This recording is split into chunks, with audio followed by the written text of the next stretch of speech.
डरावनी गुड़िया। रीना की 8वीं सालगिरह का दिन था। उसके माता पिता ने उसके लिए एक भव्य पार्टी रखी थी।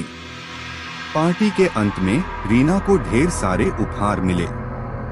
इनमें से एक उपहार बेहद खास था, एक पुरानी, सुंदर लेकिन अजीब सी दिखने वाली गुड़िया। गुड़िया का चेहरा सफेद था, उसकी काली आंखें चमक रही थीं और उसके होठों पर हल्की मुस्कान थी। रीना को वह गुड़िया बहुत पसंद आई और वह उसे अपने कमरे में ले गई। रात होते ही जब रीना सोने की तैयारी कर रही थी, उसे महसूस हुआ कि गुड़िया की आंखें जैसे उसकी ओर देख रही हैं। उसने इसे नजरअंदाज किया और सोने चली गई।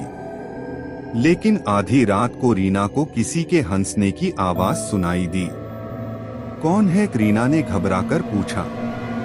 कोई जवाब नहीं आया। अचानक गुड़िया खुद ब खुद बिस्तर पर गिर पड़ी। रीना ने डरते हुए उसे उठाया और अलमारी में रख दिया।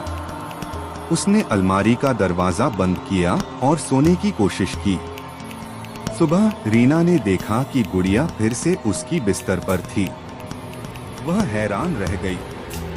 उसने अपनी माँ को बताया, लेकिन उसकी माँ ने इसे मजाक समझकर टाल दिया।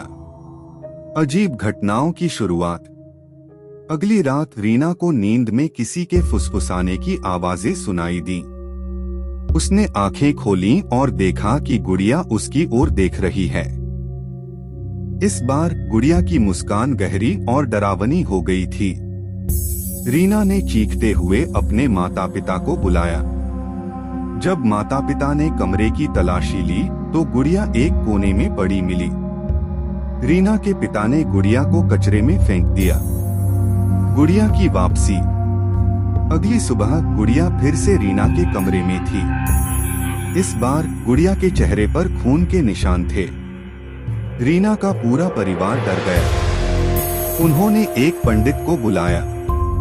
पंडित ने गुड़िया को देखकर कहा, यह कोई आम गुड़िया नहीं है। इसमें एक बुरी आत्मा का वास है। इसे तुरंत जलाना होगा।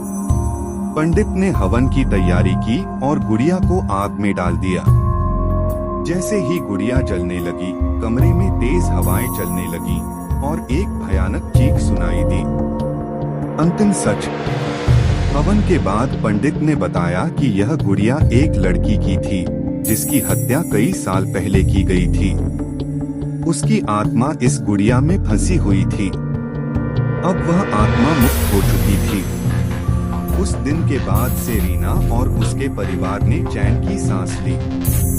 लेकिन कभी कभी रीना को अब भी रात के सन्नाटे में वह भयानक हंसी सुनाई देती थी।